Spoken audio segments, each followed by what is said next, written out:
Hello everyone and welcome to my channel once again. This is Mr. Eurovision. I originally come from Greece and I'm reacting to all Eurovision 2023 songs. And now it's time for song number 23, which is the Cypriot entry. And the singer there is from Australia. He has Greek Cypriot roots from his parents, but he was born there and he's living there.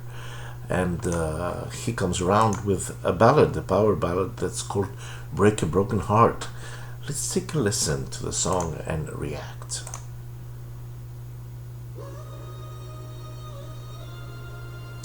The song starts in a very high note, which is very dangerous. There's a lot of echo there.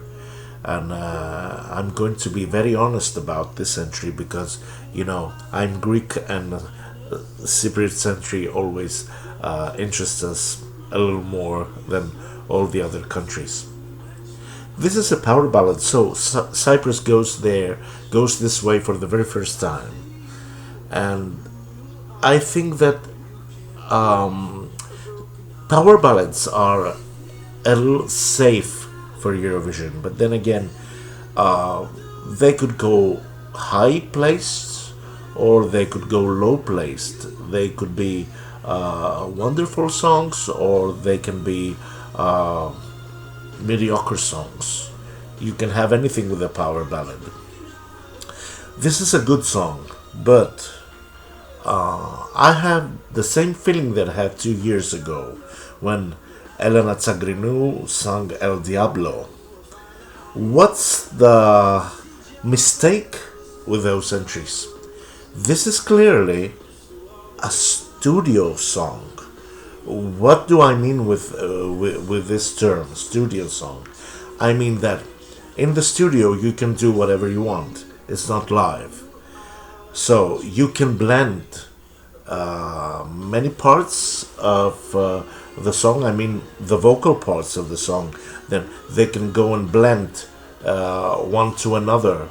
So the singer doesn't need to have any to breathe between the song, but this is what happens in studio. You can record the parts separately, and then you can have a final track which is very good when you listen to it, but when it comes to singing that thing live, it's not going anywhere. The same thing happened with El Diablo. El Diablo. The problem with El Diablo was that it had different parts of the singing.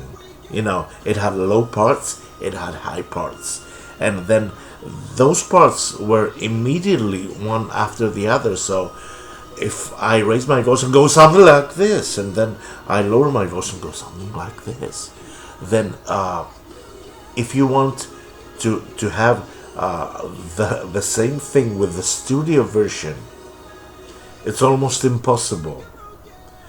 You can do that live and expect that things will go smoothly.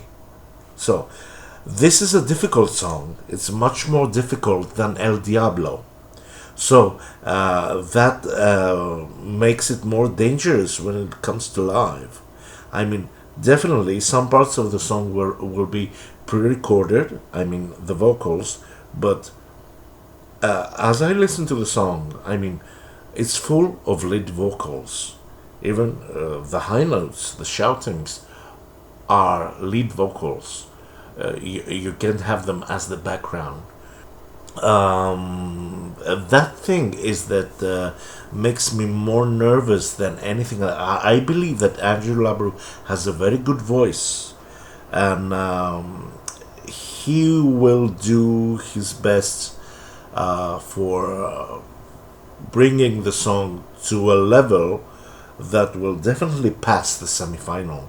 I mean, I'm almost certain that this is going straight to the final because it's also a good song, even if its structure is very difficult to go live. But again, it needs plenty of rehearsals, and I don't think we are going ever to listen to something as good as the studio version. The same problem with El Diablo. So that makes me think that the Cypriot entry will be in the final, but in the low places. I mean, from 15 and under. Of course, as a Greek, another thing that annoys me is that the writers once again are Swedish, and I mean, what's that thing that with Cyprus and Sweden?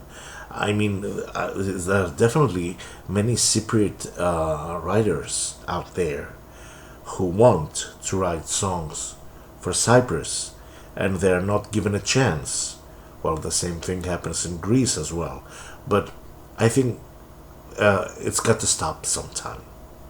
I mean, it's enough with the Swedish teams. The Swedish teams can write for Sweden, or they can write for any other country they want. I don't like to see that in the Cypriot century anymore. The video was a little bigger than the other videos, but that is Cyprus. That's my opinion.